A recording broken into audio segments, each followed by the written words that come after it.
Bonjour, alors pourquoi la bourse va continuer à monter? On pourrait déjà se poser la question, est-ce que la bourse va continuer à monter? Pour ça, on va regarder quelques secteurs et surtout des secteurs clés qui semblent être souvent à la base de redémarrage économique. Donc on le voit sur le CAC 40, on est déjà bien reparti depuis le mois de décembre. Est-ce qu'on va avoir une continuation de cette performance?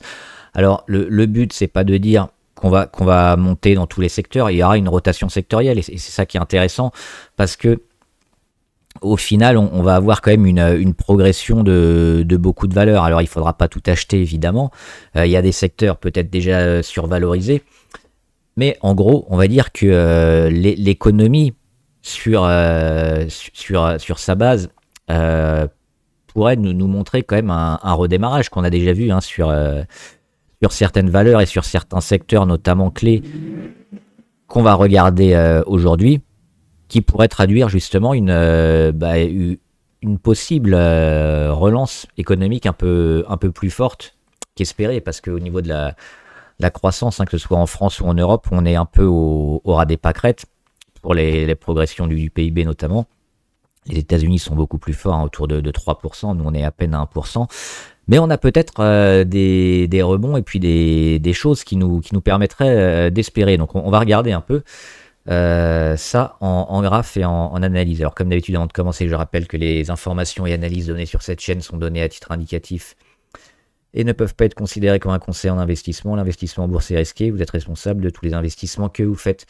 Alors ça date de quelques années, mais en gros, on a toujours des chiffres à peu près identiques. Le but, c'est pas tant les chiffres, c'est surtout les secteurs. On va s'intéresser au secteur un peu chimie et construction, et matériaux, pardon. Matériaux et chimie. Alors, il y a beaucoup de valeurs qui sont assez différentes. On essaye de les classer ensemble, mais oui, il y a des disparités. Le but, c'est de regarder quand même qu'elles ont un point commun et surtout qu'elles peuvent influencer par la suite beaucoup de secteurs. On le voit ici, répartition des ingénieurs chimistes par secteur d'activité. Dans l'industrie chimique évidemment, mais on voit qu'on a beaucoup de secteurs qui sont dépendants de ce secteur-là, notamment pharmaceutique, transport, sidérurgie, agroalimentaire, électricité, gaz, eau, assainissement, construction BTP, société conseil audit, société de services informatiques, enseignement, commerce, logistique, banque, administratif, etc. Donc on voit que c'est un secteur quand même assez important qui va toucher beaucoup d'autres secteurs. Et donc si ce secteur-là, qui pour moi je pense est primordial pour avoir une économie saine, si ce secteur-là montre des signaux de reprise et de croissance, on peut espérer que cette croissance justement elle aille se déverser un peu, toucher un peu tous les autres secteurs par la suite. On va regarder une petite liste. Alors c'est pas exhaustif, j'en ai mis que quelques-unes, c'est pour avoir un petit point. Et il y en a évidemment des valeurs qui sont pas forcément toutes identiques. On a certaines disparités. Donc c'est un peu le secteur matériaux de base. Alors extraction, mais il y a quelques minières. Et puis transformation aussi avec la chimie de spécialité.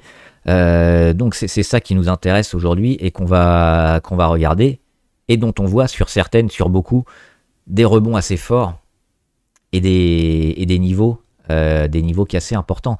On va commencer par Air Liquide.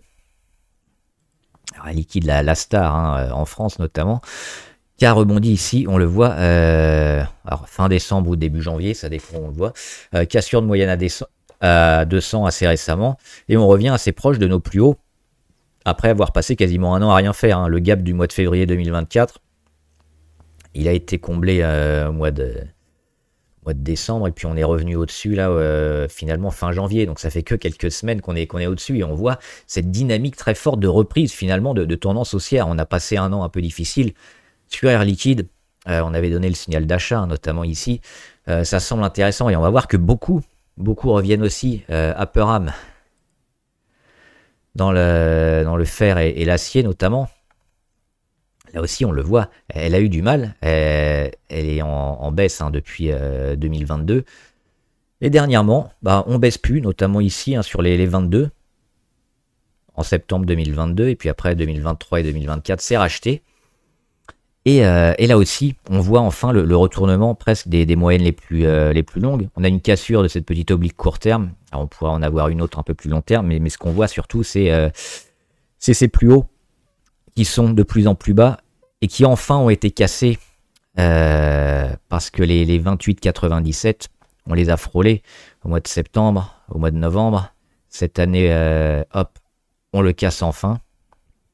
Et là, on finit en clôture et on voit la tendance qui est au retournement sur Aperam. Là aussi, il y aura peut-être des pullbacks intéressants à acheter, mais dans sa globalité, et puis dans la tendance assez forte de tout le secteur, on sent que la tendance allait vers un retournement long terme. Et donc, ce secteur-là est très intéressant à la fois à jouer directement, alors soit en stock picking ou avec des ETF, soit en DCA aussi, pourquoi pas, mais ces valeurs-là me semblent intéressantes.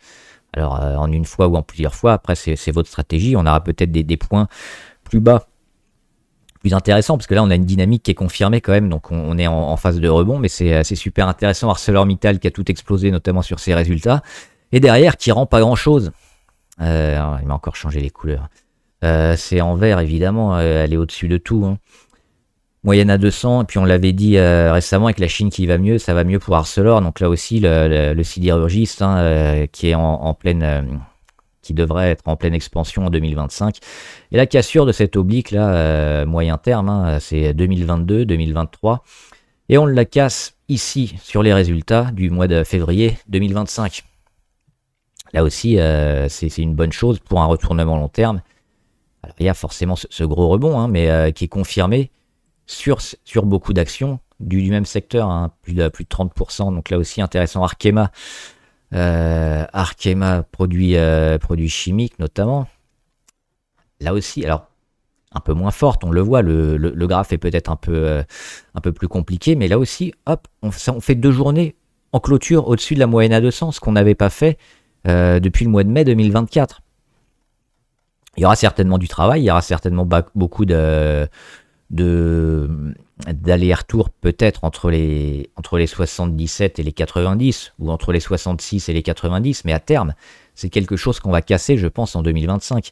Alors là aussi, on privilégiera peut-être plus les plus fortes, mais celle-là est quand même intéressante aussi, et puis elle offrira peut-être des points d'entrée intéressants, mais on voit que le rebond, qui coïncide sur la plupart, novembre ou décembre, pour certaines, on a déjà fait 22%, mais c'est pas terminé. BASF en Allemagne, la Star, c'est pareil, on regarde l'oblique ici à ces moyen long terme, mai 2021, février 2022, depuis on avait bien décroché, puis on a mis en place un canal haussier, échec ici au mois d'avril, et là on le casse, boum, gap haussier entre le 12 et le 13 février, puis on met 2 journées au-dessus de cette oblique. Donc confirmation aussi de la force sur BASF. Il y a quelques volumes, donc là aussi c'est intéressant à jouer, je pense. Dupont-Nemours aux États-Unis, notamment, pareil, matériaux de base et chimie. Alors elle va plutôt bien, on n'a pas trop décroché. On a fait juste une petite conso depuis le mois de septembre. On est allé un peu sous la moyenne à 200, on rebondit fortement avec le gap, hop, je ne l'ai pas noté. Le petit gap, on revient sur la moyenne à 200 et puis on casse l'oblique, on va travailler. Là, on est pile sur un support. Alors, le rebond, il est aussi important, parce qu'on a fait sur Dupont-Nemours, on a fait près de 17%. Mais on est relativement proche des moyennes historiques et puis d'un niveau de cassure. Donc, peut-être que l'entrée court terme sur cette valeur-là est peut-être plus intéressante que certaines autres.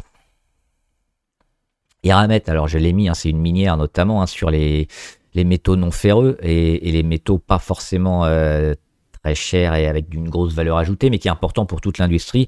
On en parlait depuis un moment, Eramet, et notamment ici depuis la sortie enfin, où on est redevenu positif. On l'était un peu avant, mais on a eu la confirmation depuis le 20 janvier, avec la sortie ici de l'oblique, cassure d'oblique court terme. Qu'est-ce qu'on fait après? On est en train d'accumuler, on voit que ça manque un peu de force sur Eramet, mais forcément, c'est fait défoncer depuis un moment, on est sous toutes les moyennes, mais même elle est en train de rebondir sur son plus bas du mois de décembre. On est à plus 20%, on dirait pas comme ça le graphe, mais très très volatile, plus 20% par rapport au 4 décembre. Donc elle aussi, elle montre quand même des choses intéressantes. Et on avait fait le petit dessin, hein. À terme, c'est ça, c'est retrouver les 70-75, voire mieux pour un retournement long terme sur Eramet. C'est une valeur qu'on aime bien, qu'on avait joué notamment ici en 2024. On avait fait une très grande partie de la hausse. Et là, on pourrait peut-être rejouer encore le retournement. Imerys, je vous en parle souvent aussi, elle nous a fait un peu peur là dernièrement, mais elle aussi, elle rebondit, hein, Imerys, par rapport à son plus bas. Alors elle, le plus bas, elle l'a fait très récemment, au mois de février, on prend déjà 12%. On voit ces échecs autour de la moyenne à 200, mais le retournement qui semble quand même se préciser. Alors un peu moins fort, évidemment, que les autres. On pourrait noter un biseau descendant, mais dès qu'on va casser ce biseau, il y aura certainement la confirmation, hein, sur Imerys aussi. Robertet, alors on peut la classer peut-être plus dans le luxe parce que Robertet, ils sont sur les parfums aussi, mais elle fait pas que ça, hein, elle fait aussi de la transformation de produits, donc je l'ai mis dans la liste. Là aussi, on voit une petite réaction. Alors on vient sur Robertet de casser la moyenne à 200 ici. Et on a fait un échec sur rebond technique. Donc là-dessus, on serait peut-être un peu plus prudent. Mais on voit quand même des pics de volume sur les deux dernières journées. Ce qui veut dire que peut-être que si on arrive sur Robertet à recasser la zone des 875 environ, ça peut être intéressant. Alors on a le gap baissier, cassure de moyenne à 200, échec sur rebond technique. Donc pour l'instant, on est défavorable. Mais ça peut jouer à une ou deux journées près où on revient au-dessus des 875. Et là, on pourrait revenir à l'achat Saint-Gobain, évidemment, qui nous a lancé depuis un moment, hein, Saint-Gobain, depuis ici, son retournement mois de novembre 2023, donc ça fait plus d'un an. Et puis là, les résultats, hein, qui ont été largement achetés avec la cassure du support à 91, l'ancienne résistance. On continue. Là aussi, c'est compliqué d'acheter Saint-Gobain maintenant parce qu'ils sont un peu hauts, c'est mieux de rester. Mais sur le long terme, il y aura certainement encore un niveau qui sera beaucoup plus haut que les 100 euros sur Saint-Gobain. Donc, on voit quand même tout le secteur en tendance super haussière. Solvay, c'est pareil, hein, matériaux de base, chimie. Sur Solvay, un peu comme ce que peut faire Robertet peut-être, c'est ça. On a vu ces échecs ici. Retour sur moyenne à 200, rebond technique, échec. Et puis derrière, rentrée avec beaucoup de volume. On en avait parlé le 4 février, énormément de volume. Et qu'est-ce qu'elle fait derrière? On le voit, hein, le pic de volume ici. On fait que monter. On vient sur la moyenne à 200 et cette fois on la casse. Donc là, on a aussi pour moi un signal d'achat assez intéressant sur Solvay, avec tout le secteur qui va bien. Et le petit canal baissier là qui était en cours, il vient d'être un peu cassé et annulé par cette rentrée de volume et ce rebond intéressant. Donc là aussi, on a une entrée peut-être court terme, pas trop mal, hein. Alors évidemment, il fallait mieux jouer ici le 4 février. Donc à partir du lendemain, on était sur les 29 en gros. Même ici sur les 30.5. Mais ça reste toujours intéressant selon moi. Et puis Umicore, alors je crois qu'elle est elle est en Belgique. Matériaux de base et chimie également.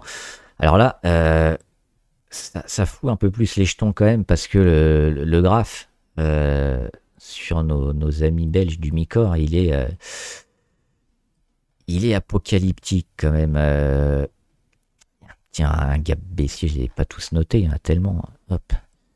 Il y en a encore un ici. Alors, elle donne du dividende, hein, ils sont sympas, mais bon. On est un peu à la casse quand même sur Umicore. On a quand même ici le plus bas à 9,64 qui est réacheté au mois de décembre. Alors là, on était mois de septembre, mois de décembre, et là, on est encore en train de le jouer. Donc, on va dire, si on tient ces niveaux-là, on peut peut-être espérer, parce qu'on voit une belle congestion qui est en train de se faire, hein, sur Umicore en court terme. Et donc, sorti de cette congestion, on pourrait éventuellement suivre le mouvement. Et là aussi, ça peut être intéressant de regarder cela, parce que c'est généralement les mauvais élèves de la classe. Quand même les mauvais élèves arrivent à changer de tendance, à se retourner, ça montre que tout le secteur est au mieux. Donc on pourra aussi se servir de ça, éventuellement la jouer. Alors la jouer sur cassure, hein, cassure de congestion, c'est-à-dire au-dessus probablement des 10.4, 10.5 environ. Et voir vraiment un changement de tendance, parce que pour l'instant, il n'y a rien sur Umicore, mais c'est ça qu'on peut jouer, je pense, et regarder tout le secteur, toutes les valeurs des matériaux, chimie pour l'industrie, qui sont, je pense, en train de donner des super signaux positifs et qui devraient se traduire aussi sur beaucoup d'autres secteurs durant l'année 2025. Donc une hypothèse pour laquelle on pourrait être plutôt optimiste pour la bourse, pour la rotation sectorielle qu'il va avoir, et la progression et la croissance économique notamment sur ces secteurs-là. Voilà, j'espère que la vidéo vous a aidé. Si vous avez des questions, n'hésitez pas, mettez-les en commentaire, j'y répondrai. Et voilà, bon trade, à plus.